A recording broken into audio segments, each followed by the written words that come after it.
আমি যে হলফনামার কথা বলছিলাম, নেতাদের যে হলফনামায় বার্ষিক আয়ের কথা বলা হচ্ছে, এই বার্ষিক আয়টাকে আপনি কতটা বিশ্বাসযোগ্য মনে করেন? বা এই যদি আজকে দুদকের একটি বক্তব্য আছে, সেখানে দুদক বলেছে ত্রয়োদশ জাতীয় সংসদ নির্বাচনে প্রার্থীদের হলফনামা অসঙ্গতিপূর্ণ সম্পদ বিবরণী তথ্য পেলে তা পরীক্ষা করে প্রয়োজনীয় ব্যবস্থা গ্রহণ করা হবে বলে জানিয়েছেন দুদক চেয়ারম্যান ডক্টর মোহাম্মদ আব্দুল মোমেন। ইতিপূর্বে এরকম কোনো তদন্ত করে ব্যবস্থা নিয়েছে কিনা হলফনামার বিরুদ্ধে? এক, দ্বিতীয়ত হচ্ছে এই হলফনামা কতটা বিষয়যোগ্য? প্রথমত দুদক এই কাজটি করবে না, কারণ দুদক তার যে মৌলিক কাজ সেখান থেকে বেরিয়ে এসে দুদক এখন পরিচালিত হচ্ছে রাজনৈতিক পারপাস সার্ভ করানোর জন্য।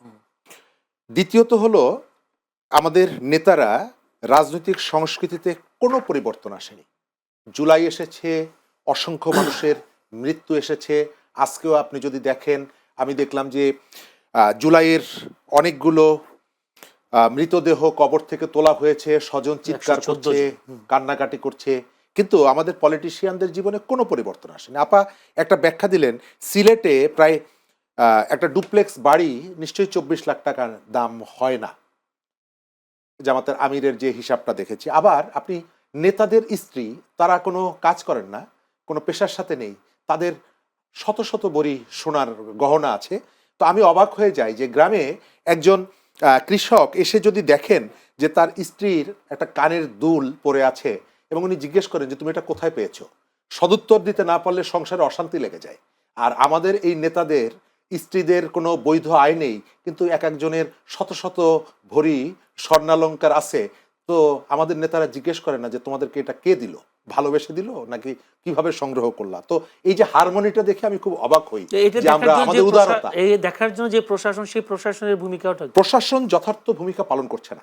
এবং শুধুমাত্র এইটা দিয়েই আপনি দেখেন যে আজ থেকে 1 বছর আগে যে ছাত্র নেতাটি মন্ত্রিসভা থেকে বেরিয়ে এসে বললেন যে আমার ব্যাংক অ্যাকাউন্টে মাত্র 10,000 টাকা আছে, নাহিদ ইসলামের কথা আমি বলছি, 1 বছরের মাথায় 18 লক্ষ টাকা না 20 লক্ষ টাকা, বলছে যে আমি কনসালটেন্সি করেছি, আমি টিউশনি করেছি।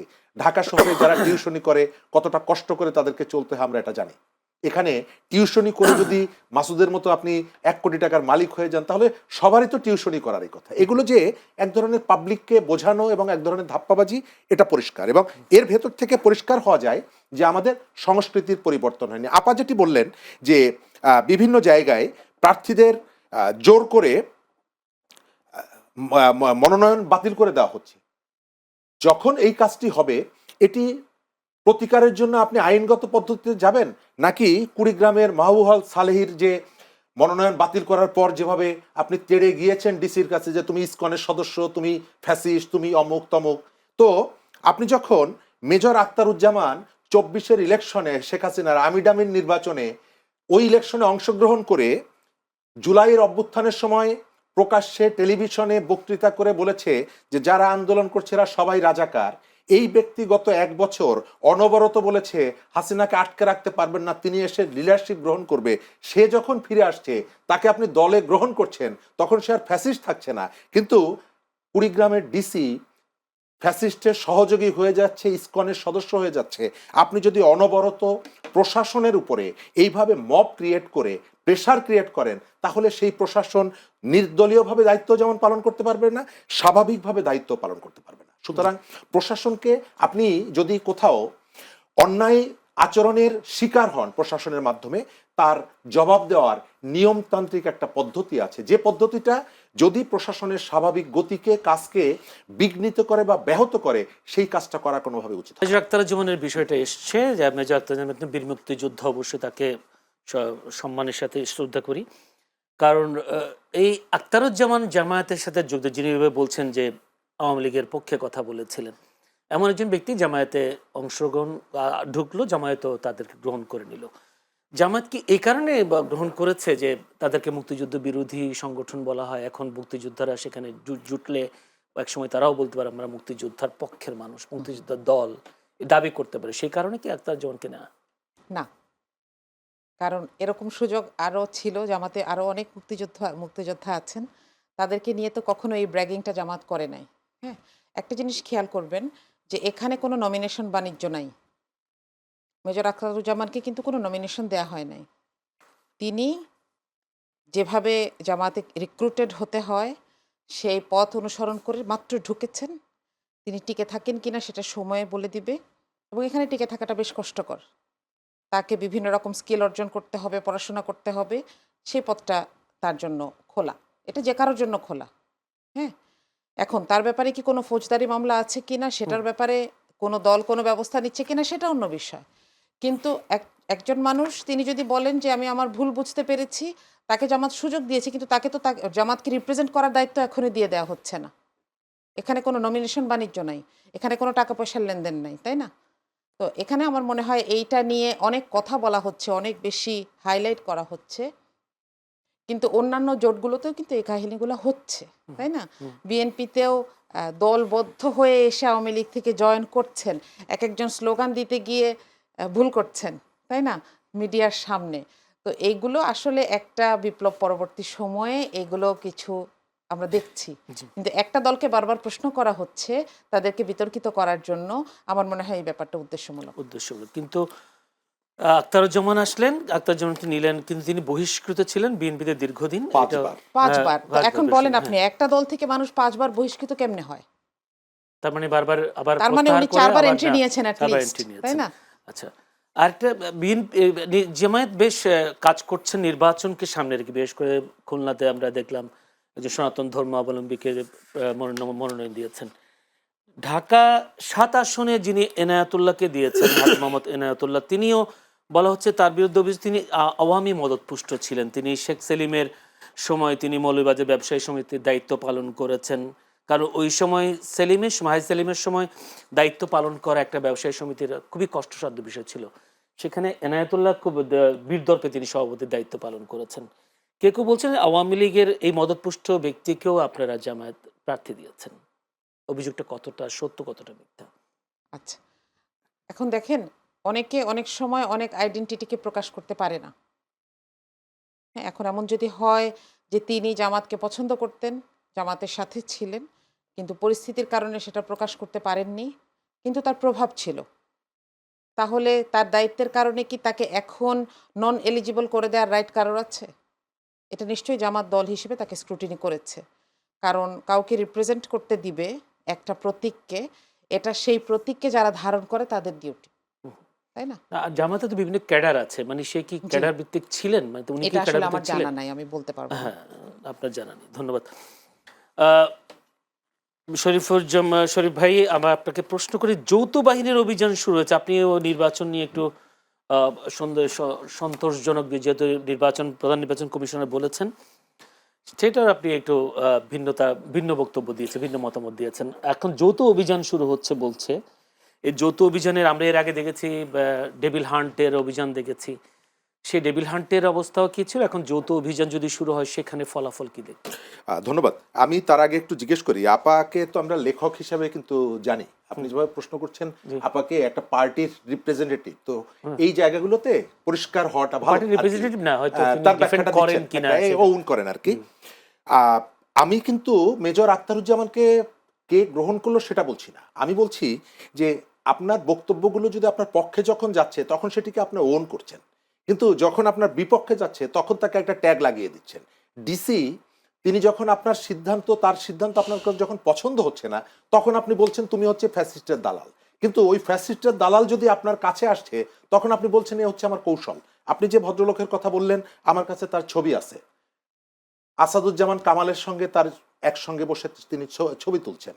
গত কয়েকদিন আগে চাঁপাইনবাবগঞ্জের জামাতের চাঁপাইনবাবগঞ্জ ৩ জামাতের সাবেক এমপি এবং কেন্দ্রীয় মজলিসের শুরার সদস্য মেবি, তিনি বলেছে আমার দলে আসলে আওয়ামী লীগ থেকে আসো, আমি সমস্ত দায় দায়িত্ব আমি নিব, মামলা থেকে শুরু করে সবকিছু। কিন্তু আপনার সঙ্গে যদি একটা পুরনো ছবি প্রেস ক্লাবে আপনি কখনো কফি খেতে খেতে একসাথে ছবি তুলেছেন শ্যামল দত্তের সঙ্গে বা XYZ এর সঙ্গে, আমি সঙ্গে সঙ্গে ট্যাগ লাগিয়ে দিচ্ছি যে ভাই হচ্ছে উনি কিন্তু আওয়ামী লীগের দোসর। সুতরাং তাকে যখন আমার স্বার্থের বিপক্ষে আপনি যাচ্ছেন, সঙ্গে সঙ্গে আপনাকে আমি অ্যাটাক করছি অথবা কোনো না কোনোভাবে একটা ঝামেলার মধ্যে ফেলছি। এই যে দ্বৈত নীতিটা আমাদের এখান থেকে সরে আসা দরকার। আপনি যথার্থই একটা শরীফ ভাই, জিনিস আপনি কি অস্বীকার করতে পারেন বিগত 17 বছরের সাংবাদিকরা তেমন কাজ কি করেনি? করেছে, অসংখ্য করেছে, কিন্তু একই সাথে আপনাকে জিজ্ঞেস করি, সেই সাংবাদিকদের সেই আচরণের কি পরিবর্তন হয়েছে? আজকে আপনি যেটা দেখছেন, আমি এটি সমালোচনা করব। প্রেস ক্লাবের সম্মেলন, প্রেস ক্লাবের কমিটি হবে, নির্বাচন হবে, সেই নির্বাচন কেন বিএনপি অফিসে গিয়ে বসে সিদ্ধান্ত নিতে হবে আপনাকে যে নির্বাচন করব কি করব না? তাহলে গত 15 বছর আমরা যে অভিযোগগুলো শুনি যে আমরা বাধ্য হয়েছি, ডিজিএফআই আমাদেরকে চাপ দিয়ে আওয়ামী লীগের মানে আনুগত্য স্বীকার করতে বাধ্য করেছে, কিন্তু আমি তো এখন দেখছি নো, আমাদের অনেকের মধ্যে দাসত্বের একটা প্রবণতা ছিল, জি দাসত্ব করার একটা প্রবণতা ছিল। এখন যেটা দেখতে পাচ্ছি, আমি অনেকগুলো জায়গায় বিএনপির প্রশংসা করি, আবার কোথাও কোথাও সমালোচনা করি। কেন এই সময়কালে মিডিয়াগুলো যে আচরণগুলো করছে, এগুলো কি আসলে স্বস্তিদায়ক? আপনি একটা পেশাজীবীদের নির্বাচন, আপনি কেন গুলশান বিএনপি অফিসে যাবেন? কেন সেখানে বসে সিদ্ধান্ত নেবেন? তাহলে এই যে পেশার প্রতি মানুষের যে অশ্রদ্ধাটা তৈরি হলো, আমাদের তো একটা সুযোগ এসেছিল সেখান থেকে বেরিয়ে আসার, আমি সেই সুযোগটা পাচ্ছি না। আপনি গাজীপুরের যেটা বলেছেন, তাহলে আমরা বিশ্ববিদ্যালয়ের শিক্ষকদেরও কেন তাহলে বলি লেজুরবৃত্তি রাজনীতি অবশ্যই, করে, অবশ্যই। কেন বলি সরকারি হ্যাঁ, আমি কর্মকর্তারা তারা অন্যদের সমালোচনা করি, লেজুরবৃত্তি কেন করব? রাজনীতির সেটা আন্ডারে করছি, কাজ করে। আমরা ভুল কাজ করছি। আমরা, জি আমাদের এখানে পরিবর্তন হয় নাই। একজন বিশ্ববিদ্যালয়ের শিক্ষক তিনি গর্বিত হন, যেটা আগে হতেন, যে আমি আওয়ামী লীগের উপকমিটির অমুক সম্পাদক। তার যে বেসিক পরিচয় বিশ্ববিদ্যালয়ের শিক্ষক, সেই পরিচয় দিতে তিনি স্বাচ্ছন্দ্য বোধ করতেন না, বরং মনে করতেন যে আমি আওয়ামী লীগের একটা উপকমিটিতে আছি, এটি হচ্ছে আমার গর্বের বিষয়। এখন অনেককে দেখছি, আমি জিয়া পরিষদের সদস্য হয়েছি, আমি কালকে দেখলাম এক বিশ্ববিদ্যালয়ের উপাচার্য, তিনি একের পর এক পোস্ট দিচ্ছেন, প্যাডে তার 18 নম্বরে তার নাম আছে। তো ধন্যবাদ। এই পরিবর্তনটা তো হয়নি। আমি আইন শৃঙ্খলা নিয়ে যেটি বলেছেন আমি শেষ করে দিব। জি, ছোট করে। আমরা অবশ্যই আইন শৃঙ্খলা পরিস্থিতির উন্নতি চাই, কিন্তু আমাদের প্রশাসনের মধ্যে যে ভূতটা আছে, সেই ভূতটা আমরা বের করতে পারিনি। গত 1 বছর এখানে অপরাধী দমন করার কৌশলটা ছিল, আপনি আওয়ামী লীগ হলে আপনাকে আমি ধরবো, আপনি অপরাধী হন আর নিরপরাধ হন, আপনাকে পেলে আমি ধরবো। কিন্তু প্রশাসন কোথায় গেছে? গাজীপুরের এই যে তারিমা মেয়েটাকে যে প্রক্রিয়ায় তাকে গ্রেপ্তার করে, আমিও টেলিভিশনে বলেছি 50 কোটি টাকা চাঁদা চেয়েছে তার শাস্তি, আমি তার কাছে ক্ষমা চাই, তার পরিবারের কাছে ক্ষমা চাই, কারণ এই একটা ভুল তথ্য দিয়ে তার বিরুদ্ধে মানুষকে উস্কে দিয়েছে গাজীপুরের প্রশাসন, পুলিশ থেকে মানে সেখানকার বিচার বিভাগের লোকজন, তাদের শাস্তি হওয়া দরকার। এই প্রশাসন দিয়ে আপনি নিরপেক্ষ নির্বাচন কি করতে পারবেন? মানে আপনার এখানে এই শঙ্কা আছে। আমরা একটা অন্য প্রসঙ্গে যাই, যেহেতু খুবই বিষয়টা নিয়ে বেশ তোলপাড়। ভেনেজুয়েলার প্রেসিডেন্ট নিকোলাস মাদুরোকে তুলে নেওয়া, তার স্ত্রীকে তুলে নেওয়া, ডোনাল্ড ট্রাম্পের মতো একজন যুক্তরাষ্ট্রের প্রেসিডেন্ট, এই ঘটনাগুলো কি আসলে অন্য কোনো দেশের জন্য কোনো সতর্ক বার্তা কিনা বা আতঙ্কের কিনা, আপনি কি মনে করেন? জি অবশ্যই আতঙ্কের। দেখেন, এখানে জনগণের আক্রোশ ছিল, কিন্তু তাদের ইন্টেলিজেন্সকে বাইরে থেকে আমেরিকা ব্যবহার করে সেখানে গিয়ে, এবং কোনো ক্যাজুয়ালিটি ছাড়া, তার মানে কেউ প্রোটেস্ট করে নাই, ইভেন আইন শৃঙ্খলা বাহিনীও না, করে গিয়ে তাকে এবং তার স্ত্রীকে তুলে আনা হলো সবার সামনে, প্রকাশ্যে একটা জাহাজে করে নিয়ে যাওয়া হচ্ছে, এবং আমেরিকা ঘোষণা দিচ্ছে যে আমরা এখানে প্রপার শাসন ব্যবস্থা চালু করে তা ক্ষমতা হস্তান্তর করে দিব। যে প্রতিশ্রুতি এর আগে অনেক জায়গায় দেওয়া হয়েছে এবং আলটিমেটলি সেটা হয় নাই। দেখো তো তারা আসলে ওপেনলি বলছে যে ভেনেজুয়েলার দায়িত্ব তারা এখন রাষ্ট্র জি, তারা পরিচালনা জি। করবে। এবং এটা কিন্তু নতুন না, এবং এটা শুধু আমেরিকাও না, এই এই কাজটার নামই হচ্ছে সাম্রাজ্যবাদ, তাই না? আমরা এটা দেখেছি, আমাদের পাশেই ইন্ডিয়া এই রকম করে সিকিমকে দখল করেছে, ভুটানকে দখল করেছে, হায়দ্রাবাদকে দখল করেছে। হায়দ্রাবাদ একটা স্বাধীন রাষ্ট্র ছিল, সেটাকে দখল করে ওভারনাইট সেটাকে দখল করে নেওয়া হয়েছে, তাই না? তো এই বিষয়গুলো আমাদের জন্য শঙ্কার চাইতে আমি বলবো সতর্কতার। আমাদেরকে সতর্ক থাকতে হবে যে আমি আমার শাসকের ওপরে অসন্তুষ্ট হতে পারি, কিন্তু এটার সুযোগে আমি কোনো সাম্রাজ্যবাদী শক্তিকে আমার দেশে এন্ট্রি দিচ্ছি কিনা স্বেচ্ছায়, এটা আমাদেরকে সতর্ক থাকা উচিত। ধন্যবাদ। জয়শরী, আমার কাছে খুবই কম সময়, সেই জন্য ভেনেজুয়েলার প্রশ্ন আপনাকে করছি না, আপনাকে প্রশ্ন করছি বাংলাদেশের মুস্তাফিজকে নিয়ে। মুস্তাফিজকে কলকাতার রাইডার্সের পক্ষ থেকে বাদ দেওয়া হলো কেবল একটি অভিযোগ তুলে যে সেখানে বাংলাদেশে সংখ্যালঘুদের উপর নির্যাতন করেছেন, যেটা ময়মনসিংহের ভালুকায় যে ঘটনাটা ঘটেছে এটার উপর। আজকে বাংলাদেশের পক্ষ থেকে আইপিএল এর সমস্ত খেলা অনুষ্ঠান প্রচারে নিষেধাজ্ঞা দিয়েছে, যা একটা প্রজ্ঞাপন জারি করেছে। আবার নতুন 5 আগস্টের পরে আমরা ভারতের সাথে একটা সম্পর্কের ছেদ দেখেছি, টানাপোড়েন দেখেছি। এই মুস্তাফিজকে বিষয় নিয়ে কি আবার নতুন করে টানাপোড়েন শুরু হলো কিনা?